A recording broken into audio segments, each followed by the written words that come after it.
'n paar disclaimers, ek's nie 'n dominee, predikant, pastoor, jeugwerker, jeugleier, koorleier, niks sulke goed nie. Ek kan nie Hebreëus, Latyns of Grieks lees nie.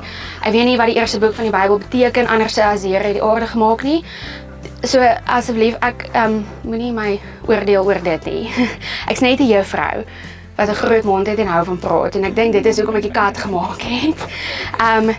Tweedens, ek's nie getroud nie, was nog nooit getroud nie, was nog nooit verloof nie. So wat ek weet van die huwelik is suiwer as 'n observeerder vanaf my humble position as 'n kind en iemand wat leef in hierdie wêreld waarin ons is, en mense wat met kinders werk wat uit gebroke huise uitkom, met 'n deel huise uitkom. So eerstens, ek praat nie uit die Bybel uit nie. Tweedens, ek weet nie veel van die huwelik af nie, so don't come at me. En derdens, en die grootste ironie van die saak is dat ek nog nooit 'n kerel gehad nie. So ek weet niks van die liefde af ook nie, of eerstehands nie. So dis regtig ironies dat julle vir my gevra het en ek dink regtig dit was maar net om 36 'n volgetal te maak, want onewe getalle is unlucky. So hier is ons nou.